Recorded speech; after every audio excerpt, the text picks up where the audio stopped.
Il existe une pratique aussi ancienne que l'humanité elle-même, si puissante que les rois la redoutaient et les prophètes la maîtrisaient, mais si incomprise que la plupart l'ont réduite à une simple abstinence de nourriture. Le jeûne n'a rien à voir avec la faim, ni avec la force de volonté, ni avec le fait de vider l'estomac pour nourrir l'ego. C'est l'art d'ouvrir des portails dans le royaume spirituel que le monde matériel garde verrouillé. C'est briser les chaînes invisibles qui retiennent tes prières à mi-chemin. C'est mener une guerre que tes yeux ne voient pas, mais que ton âme connaît intimement. Tu l'as déjà ressenti, n'est-ce pas? Cette impression qu'une force supérieure tente d'agir dans ta vie, mais qu'il existe une barrière, un blocage qu'aucune prière ordinaire ne peut détruire. Tu as peut-être déjà jeûné, plusieurs fois même, mais quelque chose me dit que personne ne t'a expliqué ce qui se passe réellement quand tu fermes ta bouche au pain et ouvres les cieux à la puissance divine. Si tu lis ces lignes, ce n'est ni un hasard ni un algorithme. Il y a en toi quelque chose qui reconnaît des vérités que d'autres ignorent. Une soif spirituelle que les réponses de superficielles ne calment pas.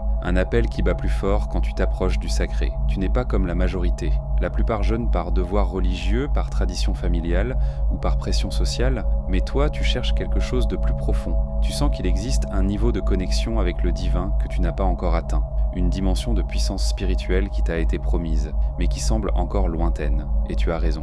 Car dans les temples, les églises, les cercles spirituels, il existe des vérités chuchotées seulement aux initiés, des connaissances absentes des sermons dominicaux, des secrets sur le jeûne capables de transformer cette pratique ordinaire en arme spirituelle redoutable. Aujourd'hui, ces portes s'ouvrent pour toi. Nous allons plonger dans 6 vérités sur le jeûne spirituel rarement révélées. Ce ne sont ni des théories, ni des opinions. Ce sont des principes éprouvés depuis des millénaires, confirmé par les écritures sacrées et vécu par ceux qui ont osé aller au-delà de la surface. Tu vas découvrir pourquoi 40 jours n'est pas un chiffre aléatoire, mais un code spirituel qui traverse les générations. Tu comprendras ce qui se passe dans le monde invisible au moment précis où tu commences à jeûner et pourquoi les forces des ténèbres paniquent. Tu apprendras les différents types de jeûne et lequel est la clé de ta bataille personnelle. Mais surtout, tu reconnaîtras les erreurs fatales qui annulent totalement le pouvoir de ton jeûne, le transformant en simple régime spirituel. Et tu sauras identifier les signes que tes chaînes sont en train de se briser, même lorsque tout autour de toi semble s'effondrer. À la fin, tu ne seras plus la même personne, car la vraie connaissance ne fait pas qu'informer, elle transforme. Et ce que tu t'apprêtes à recevoir a le pouvoir de libérer des prières emprisonnées depuis des années. Alors respire profondément, fais taire les distractions, et prépare ton âme, car la première vérité que personne ne te dit est sur le point d'être révélée. Tout commence par un mystère que tu as sans doute remarqué dans les Écritures, un motif qui se répète, un nombre qui revient sans cesse, 40 jours, 40 nuits. Pourquoi toujours 40? La réponse va bien au-delà de ce que tu imagines. La première vérité que personne ne te révèle est celle-ci. Les 40 jours ne sont pas une suggestion religieuse, ni une tradition culturelle. C'est un code spirituel inscrit dans la structure même du temps sacré. Un cycle de transformation si puissant qu'il traverse toutes les grandes quêtes spirituelles de l'histoire. T'es-tu déjà demandé pourquoi ce nombre revient avec tant d'insistance dans les Écritures? Pourquoi pas 30 jours? Pourquoi pas 50? Est-ce juste un chiffre rond, pratique pour la narration? Ou bien cache-t-il quelque chose de beaucoup plus profond? La réponse se trouve dans la nature même de la transformation spirituelle. Et quand tu la comprends, tu ne verras plus jamais le jeûne de la même façon. Vois le temps comme une argile spirituelle. Dans les premiers jours d'un jeûne, tu ne fais qu'en ramollir la surface. Tes prières commencent à pénétrer, mais les couches profondes restent dures, résistantes. Il faut du temps pour que le feu de l'esprit atteigne le noyau où sont enfouies tes plus vieilles chaînes. 40 jours, c'est le temps exact dont le royaume spirituel a besoin pour achever un cycle de mort et de renaissance, pour briser les anciens schémas et en établir de nouveaux, pour que l'homme ancien meure complètement et que le nouveau s'élève de ses cendres. Regarde les géants de la foi. Moïse gravit le mont Sinaï et resta 40 jours et 40 nuits sans manger ni boire. Il redescendit avec la loi qui allait changer l'histoire de l'humanité, le visage rayonnant de la gloire divine. Élie, pourchassé et brisé, marcha 40 jours et 40 nuits, nourri d'un seul repas angélique. Et au terme de sa marche, il rencontra Dieu, non pas dans le tremblement de terre, ni dans le feu, mais dans le murmure doux qui transforma son destin. Jésus, avant de commencer son ministère, fut conduit par l'Esprit au désert, 40 jours, 40 nuits. tenté par le prince même des ténèbres. Et il en sortit non seulement victorieux, mais revêtu d'une puissance qui faisait trembler les démons. Ce n'est pas une coïncidence, c'est un dessein divin. 40 est le nombre de la préparation complète, de la purification totale, de la transformation qui ne laisse rien intact. C'est le temps nécessaire pour que tes cellules spirituelles se renouvellent, que tes schémas mentaux soient réécrits, que ta fréquence vibratoire change entièrement. Moins que cela, et tu ne fais qu'effleurer la surface. Tu peux ressentir des bienfaits, des instants de clarté, recevoir de petites victoires. Mais la forteresse des ténèbres qui entoure ta vie, elle demeure debout. Les chaînes les plus profondes, elles restent scellées. Alors quelle doit être la durée de ton jeûne ? Tout dépend de la bataille que tu mènes. Pour les questions superficielles, 3 jours peuvent te suffire. Pour des libérations plus profondes, 7 à 21 jours créent un puissant élan spirituel. Mais si tu combats des forteresses générationnelles, des malédictions anciennes, des schémas qui ont dominé ta lignée pendant des décennies, 40 jours n'est pas un excès. C'est le minimum pour que le ciel reconnaisse ta détermination. Commence là où tu es. Mais sache qu'il existe un niveau de puissance réservé à ceux qui ont le courage de traverser les 40 jours entiers. Comprendre la durée n'est que le début, car il se passe quelque chose au moment précis où tu entres en jeûne. Quelque chose que tes yeux physiques ne peuvent ne voir, mais qui ébranle tout le monde spirituel. Des forces invisibles se mettent en alerte. Des conseils sont convoqués dans les ténèbres, et une guerre s'engage, non pas pour ta nourriture, mais pour ton âme. La deuxième vérité révèle ce que personne n'ose te dire sur cette bataille invisible. La deuxième vérité que personne ne te révèle est celle-ci. Au moment précis où tu décides de jeûner avec un objectif spirituel, une sirène invisible retentit dans le royaume des ténèbres. Tu ne la vois pas, tu ne l'entends pas, mais quelque chose de fondamental vient de changer sur l'échiquier de la guerre spirituelle. Tu es devenu une menace, et toute menace doit être neutralisée. As-tu déjà remarqué comment tout semble conspirer contre toi lorsque tu décides de jeûner ? Des tentations inexplicables surgissent, des conflits apparaissent de nulle part, des maladies soudaines, une profonde découragement les premiers jours. Ce n'est ni de la faiblesse ni un manque de foi, c'est la confirmation que tu as touché la cible. Les ténèbres n'attaquent que ce qu'elles craignent,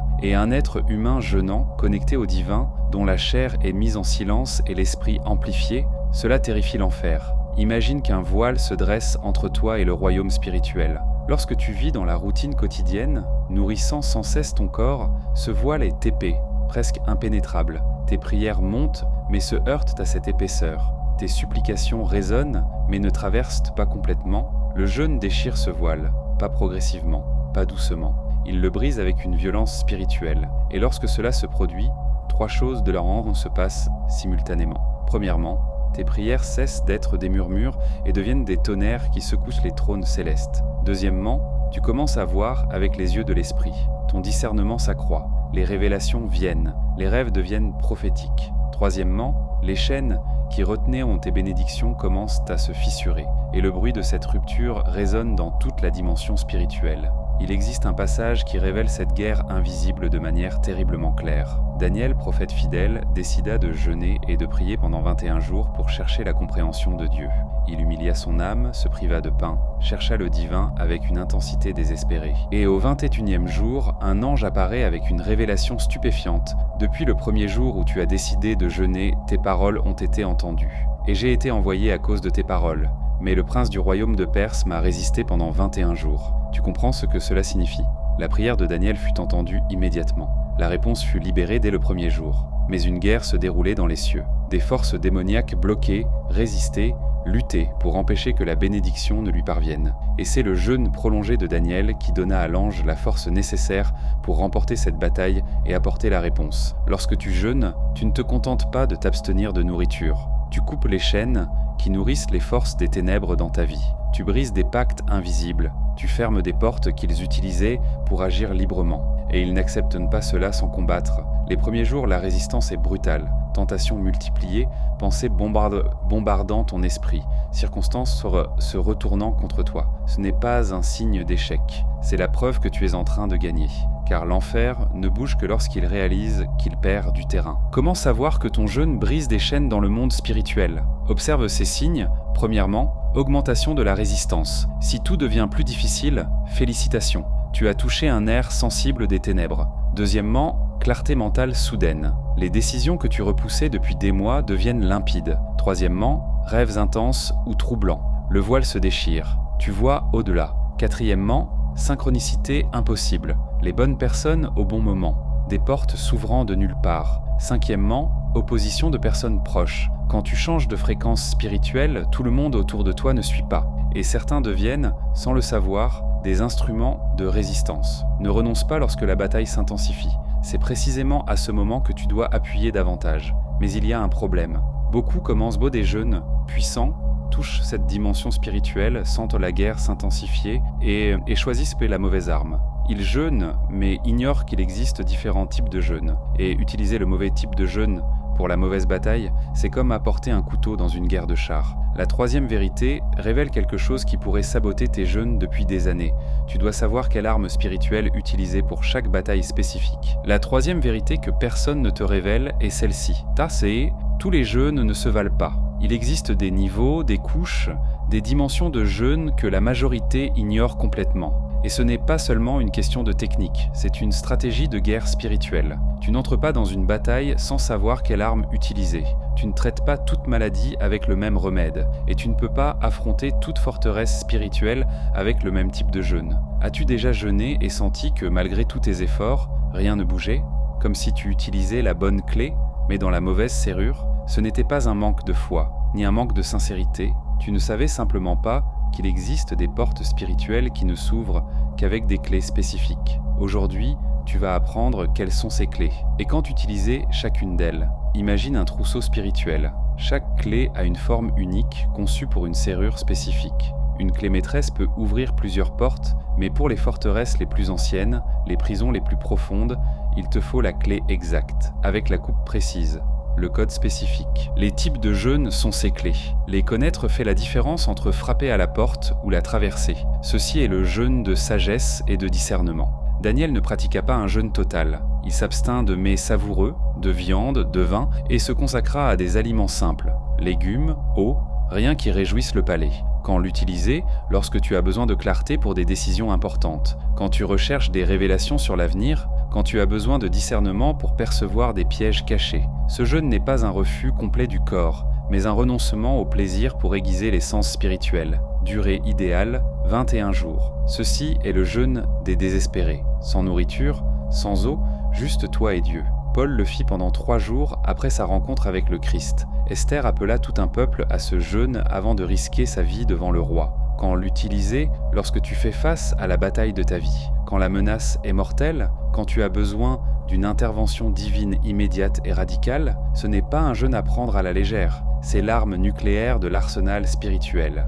Durée idéale, 3 jours maximum. Au-delà, le risque physique augmente sans fondement biblique. Ceci est le jeûne de l'équilibre. Tu choisis un repas à supprimer ou tu jeûnes une partie de la journée jusqu'au coucher du soleil par exemple. Tu maintiens le corps en fonctionnement tout en créant l'espace spirituel nécessaire. Quand l'utiliser? Lorsque tu construis la discipline spirituelle. Quand tu affrontes des batailles constantes mais non critiques. Quand tu as besoin de durabilité sur de longues périodes de consécration. Ce jeûne te permet de maintenir tes responsabilités tout en fortifiant ta vie de prière. Durée idéale peut être maintenue longtemps, jusqu'à 40 jours. Ceci est le jeûne oublié, il ne concerne pas la nourriture. Il s'agit de faire taire la bouche. Zacharie resta muet jusqu'à la naissance de Jean-Baptiste, non par punition mais par consécration. Parfois, ce qui sort de ta bouche a plus de pouvoir destructeur que ce qui y entre. Quand l'utiliser, lorsque tu réalises que tes paroles créent des réalités négatives, quand tu dois briser des schémas de plainte, de murmures ou de médisance, quand tes prières ne sont pas entendues parce que ta bouche annule ce que ton cœur demande. Durée idéale, 3 à 7 jours de silence intentionnel en ne parlant que l'essentiel. Maintenant, tu possèdes un savoir que peu possèdent. Mais avec le savoir vient la responsabilité. Choisir le mauvais jeûne ne neutralise pas complètement l'effet, mais c'est comme nager à contre-courant. Tu t'épuises plus et avances moins. Pour les batailles de discernement et de révélation, jeûne de Daniel. Pour les crises nécessitant un miracle immédiat, jeûne absolu. Pour une consécration prolongée et une croissance constante, jeûne partiel. Pour briser des malédictions verbales et des schémas de langage, jeûne de parole. Et tu peux les combiner. Un jeûne partiel de nourriture avec un jeûne total de parole. Un jeûne de Daniel avec une consécration de silence. Les possibilités sont infinies quand tu comprends les principes. Alors, quel jeûne dois-tu commencer? Pose-toi ces questions. Premièrement, quelle est l'urgence de ma bataille? Critique égale jeûne absolu. Important, jeûne de Daniel ou partiel. Deuxièmement, Combien de temps ai-je à disposition? Jeûne absolu égale court et intense. Jeûne partiel égale long et durable. Troisièmement, quelle est la nature de ma confusion mentale? Daniel. Crise existentielle absolue. Discipline spirituelle partielle, parole destructrice, jeûne de parole. Il n'existe pas de mauvais choix lorsque la sincérité est présente, mais il existe un choix stratégique qui multiplie les résultats. Mais voici le problème qui fait échouer plus de jeûnes que toute bataille spirituelle. Tu peux choisir le bon type, la bonne durée, le bon moment, et malgré tout annuler par des erreurs fatales qui transforment ton jeûne sacré en simple régime spirituel. Des erreurs si courantes que la plupart les commettent sans s'en rendre compte. Des erreurs si destructrices qu'elles ferment les cieux que le jeûne devait ouvrir. La quatrième vérité expose ces erreurs. Et si tu as déjà jeûné sans résultat, prépare-toi, car tu t'apprêtes à découvrir ce qui sabotait tes prières tout ce temps. La quatrième vérité est la plus douloureuse de toutes, parce qu'elle révèle que tu peux faire tout correctement en apparence et pourtant échouer complètement sur le plan spirituel. Tu peux renoncer à ton corps, passer des jours sans nourriture, suivre toutes les règles religieuses, et pourtant, tes cieux rester fermés comme du bronze. Pourquoi ? Parce qu'un jeûne sans âme n'est que faim. Un jeûne sans la bonne intention n'est qu'un régime spirituel. Et il existe 3 erreurs fatales que la plupart commettent, transformant une arme puissante en rituel vide. As-tu déjà terminé un jeûne et senti rien? Aucun changement, aucune réponse, aucun passage dans les cieux. Tu as respecté les jours, refusé la nourriture, mais quelque chose manquait. Et tu t'es demandé pourquoi cela fonctionne pour les autres et pas pour moi. La réponse ne réside pas dans ta capacité à jeûner. Elle se trouve dans les erreurs invisibles qui annulent le pouvoir de ce que tu fais. Des erreurs si subtiles que tu ne remarques même pas que tu les commets. Imagine un câble électrique. Parfait extérieurement, isolé, connecté, mais à l'intérieur les fils sont rompus. Tu appuies sur l'interrupteur et rien ne se passe. Ce n'est pas un manque d'électricité à la source, c'est un manque de connexion réelle. Ton jeûne peut sembler parfait de l'extérieur. Jour respecté, règles suivies. Mais si à l'intérieur les fils de l'intention, de l'humilité et de la sincérité sont rompus, rien ne circule, le pouvoir n'arrive pas, et tu restes dans le noir te demandant pourquoi. C'est l'erreur des pharisiens, l'erreur de jeûner pour être vu, pour être admiré, pour se sentir supérieur. Tu postes sur les réseaux sociaux, tu mentionnes à la légère que tu jeûnes, tu utilises ton abstinence comme médaille spirituelle, et chaque fois que tu fais cela, chaque fois que tu cherches la reconnaissance humaine, tu as déjà reçu ta récompense. Rien n'est réservé pour toi dans les cieux. Tu as échangé l'applaudissement de Dieu contre le like de personnes qui ne se soucient même pas véritablement. Jésus a été clair, quand tu jeûnes, ne fais pas comme les hypocrites qui défigurent leur visage pour que tous voient, ils ont déjà reçu leur récompense. Mais toi, quand tu jeûnes, oins ta tête et lave ton visage, afin que ton jeûne reste secret, et ton Père qui voit dans le secret te récompensera publiquement. Le véritable jeûne est un secret entre toi et Dieu. Au moment où tu en fais un spectacle, il perd son pouvoir. C'est l'erreur de l'activisme spirituel vide. Tu jeûnes, mais tu ne pries pas. Tu nies le corps, mais tu n'alimentes pas l'esprit. Tu crées le vide, mais tu ne le remplis pas de la présence divine. Un jeûne sans prière est comme creuser un puits et ne jamais chercher l'eau. Le trou est là, vide, inutile. Tu as créé l'espace, mais tu n'as pas invité Dieu à l'occuper. Et la nature spirituelle abhorre le vide. Si tu ne le remplis pas de lumière, les ténèbres s'y engouffrent. Chaque heure où tu ne manges pas devrait être une heure de dialogue avec Dieu. Chaque repas refusé devrait être remplacé par un moment d'intimité divine. Sinon, tu n'as fait que souffrir inutilement. C'est l'erreur du cœur mort. Tu jeûnes parce que le pasteur l'a demandé, parce que c'est la période de jeûne à l'église, parce que tout le monde le fait.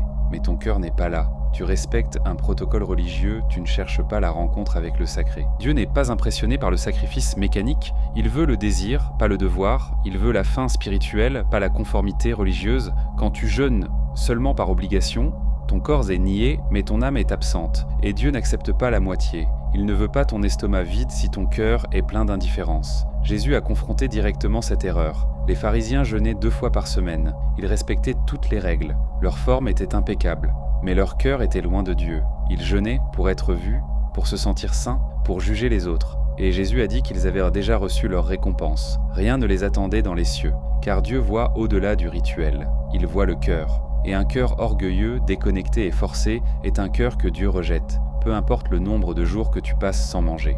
Voici la vérité qui libère, ce n'est pas le nombre de jours qui détermine le pouvoir de ton jeûne. c'est la qualité de ton intention. Un jour de jeûne avec un cœur brisé, humble et assoiffé de Dieu vaut plus que 40 jours de rituels orgueilleux. Avant de commencer tout jeûne, examine ton cœur. Demande-toi, pourquoi fais-je cela? Est-ce pour impressionner? Par obligation? Ou parce que je ne peux plus vivre sans une réponse de Dieu? Si c'est la dernière raison, tes cieux sont sur le point de s'ouvrir. Si c'est une autre raison, tu perds sans ton temps. Alors, comment s'assurer que ton jeûne ne devienne pas un régime spirituel? Premièrement, garde le secret, ne poste pas, ne commente pas, que cela reste entre toi et Dieu. Deuxièmement, multiplie la prière. Pour chaque repas que tu refuses, réserve un moment précis de dialogue avec le divin. Troisièmement, examine ton cœur quotidiennement. Si tu remarques l'orgueil naître, confesse-le immédiatement. Si le poids de l'obligation se fait sentir, reconnecte-toi avec le but. Un petit jeûne avec le bon cœur fait bouger les cieux. Un grand jeûne avec le mauvais cœur ne fait rien bouger. Mais quand tu corriges ces erreurs, quand ton jeûne est enfin aligné, quelque chose d'extraordinaire commence à se produire. Des signes apparaissent, pas des signes évidents que tout le monde voit, mais des marques spirituelles subtiles qui confirment les chaînes se fissurent. Et reconnaître ces signes est crucial, car beaucoup abandonnent exactement au moment où ils sont sur le point de gagner. Ils interprètent la résistance comme un échec. Ils confondent la tempête finale avec la défaite. La 5e vérité révèle les signes cachés que ton jeûne fonctionne, même quand tout semble s'effondrer autour de toi. La 5e vérité est celle qui apporte le plus d'espoir. Dieu ne te laisse pas dans l'obscurité. Quand ton jeûne fonctionne, quand les chaînes invisibles se brisent, quand les portes spirituelles s'ouvrent, il y a des signes, des marques subtiles mais indiscutables, des codes que le royaume spirituel envoie pour confirmer « tu es sur la bonne voie, continue ». Le problème est que la plupart ne savent pas les interpréter. Pire, ils confondent victoire et défaite. Ils voient que la tempête finale et pensent avoir échoué, alors qu'en réalité, ils sont à un pas de la libération.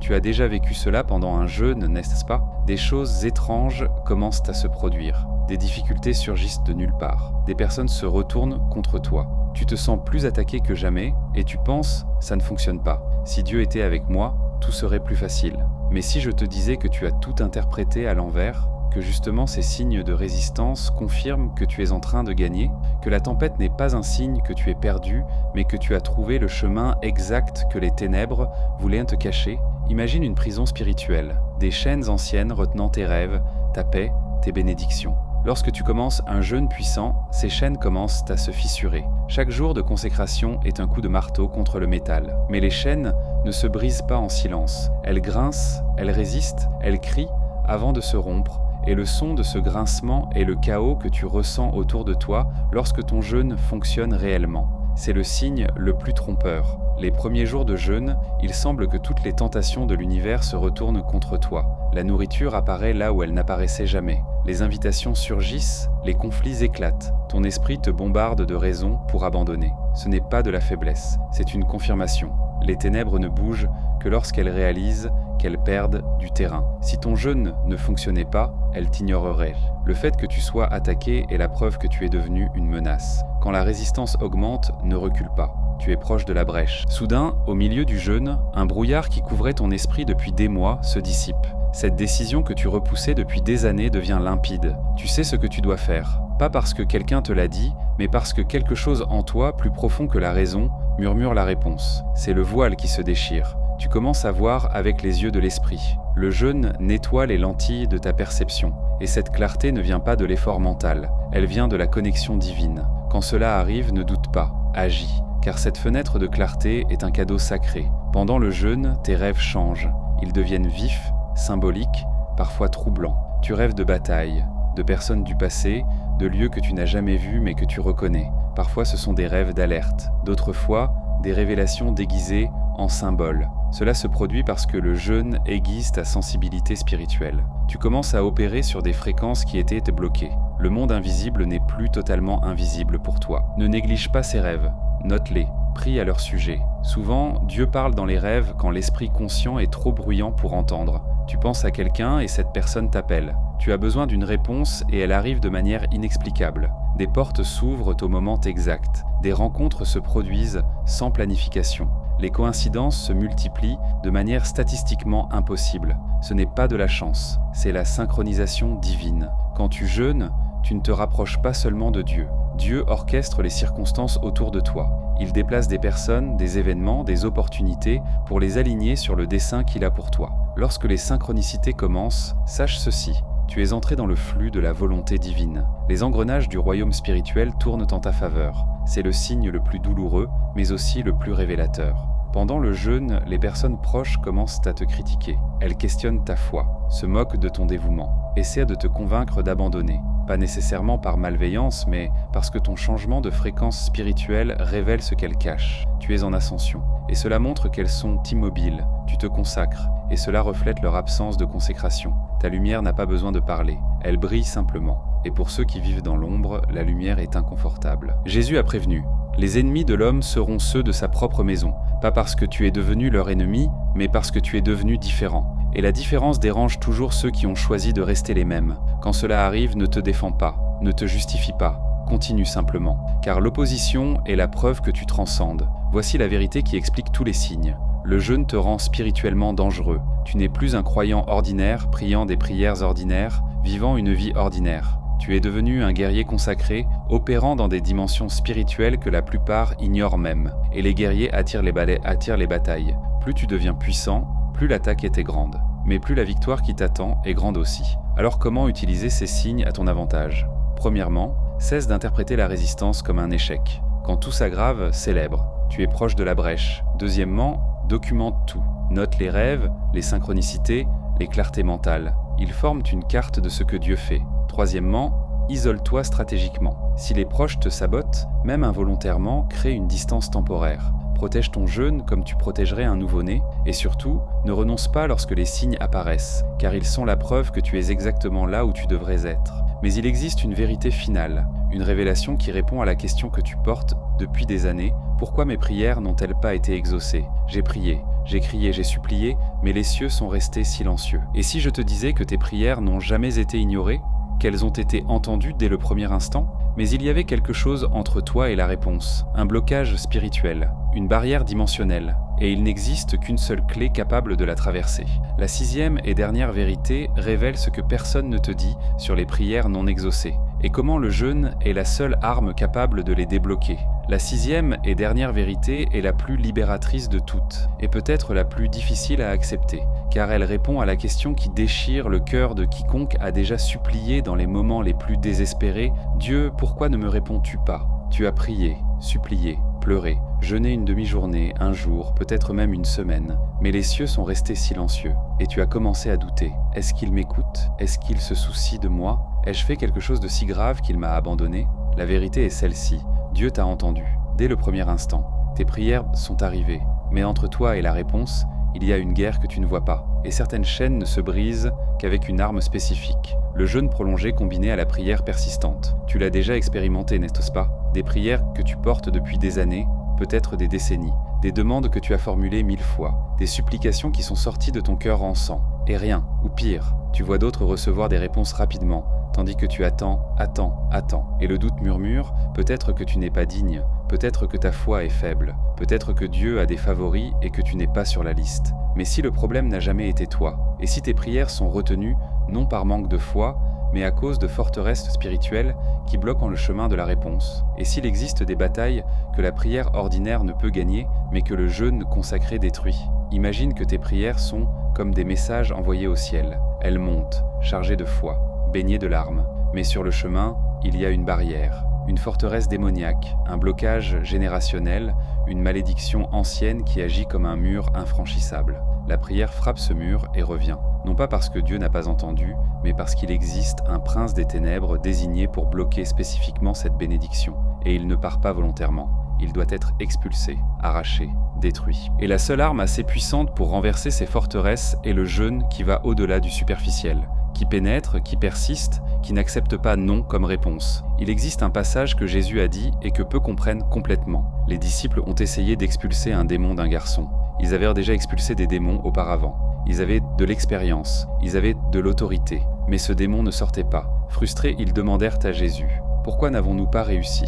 Et la réponse de Jésus fut dévastatrice dans sa simplicité. Cette sorte ne sort que par la prière et le jeûne. Cette sorte, number, sort. Il existe des niveaux de bataille spirituelle. Il y a des démons de porte, et il y a des démons de forteresse. Il y a des chaînes légères, et il y a des chaînes qui ont traversé des générations de ta famille, lourdes, enracinées, nourries par des années de pactes et de schémas. Et Jésus a été clair, certaines délivrances ne se produisent pas seulement parce que tu pries, elles exigent le jeûne, pas un jeûne occasionnel, un jeûne consacré, un jeûne qui va profondément, qui arrache, qui ne renonce pas. Voici le secret qui transforme tout.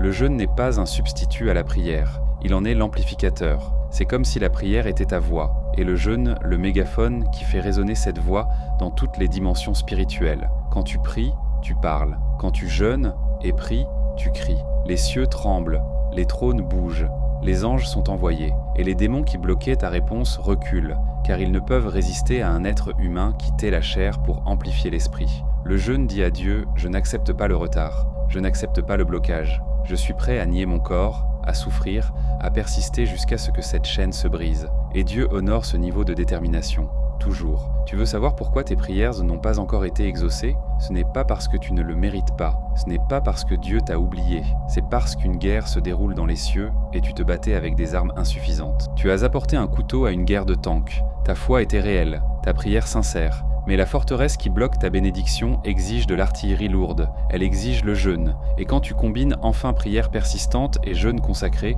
quelque chose change. La barrière commence à se fissurer, les anges reçoivent des renforts, et la réponse qui était retenue depuis des années, des décennies, commence enfin à se déplacer. Tu te souviens de Daniel ? 21 jours de jeûne, et au 21e jour, l'ange est arrivé en disant « Je me battais depuis 21 jours pour t'apporter ceci ». La réponse n'a pas été délivrée le 21e jour, elle a été libérée le premier jour. Mais le jeûne de Daniel a donné à l'ange la puissance nécessaire pour gagner la bataille et livrer la réponse. Alors que fais-tu de cette vérité ? Premièrement, identifie la prière qui est bloquée, celle que tu portes depuis le plus longtemps, celle qui fait mal rien qu'à y penser, celle pour laquelle tu as presque cessé de demander. Deuxièmement, consacre un jeûne spécifique pour cette prière. Ne jeûne pas de manière générale, jeûne avec un but chirurgical. Dis à Dieu, je ne m'arrêterai pas tant que cette chaîne ne sera pas brisée. Troisièmement, combine le jeûne avec une prière persistante. Ne jeûne pas seulement en niant la nourriture, jeûne en remplaçant chaque repas par des moments de clameur intense, de supplication brisée, de guerre déclarée contre ce qui te bloque. Quatrièmement, ne renonce pas en chemin. Tu te souviens des 21 jours de Daniel ? S'il avait abandonné au 20e jour, il n'aurait jamais vu la réponse. La victoire vient à ceux qui persistent au-delà du point où la majorité abandonne. Cinquièmement, quand la réponse viendra, et elle viendra, ne la garde pas pour toi. Témoigne, car ton témoignage sera la foi de quelqu'un qui est aussi sur le point d'abandonner. Tu es arrivé jusqu'ici, et ce n'est pas un accident. Parmi les 6 vérités révélées, tu possèdes désormais un arsenal spirituel que la majorité n'aura jamais. Tu connais le code des 40 jours. Tu comprends la guerre invisible. Tu connais les types de jeûnes et quand les utiliser. Tu as identifié les erreurs qui annihilent le pouvoir. Tu as appris à interpréter les signes. Et maintenant, tu sais comment débloquer les prières qui étaient retenues. Mais le savoir sans action n'est que de l'information. Et l'information sans transformation n'est que du divertissement. La question maintenant est, que vas-tu faire de ce que tu sais ?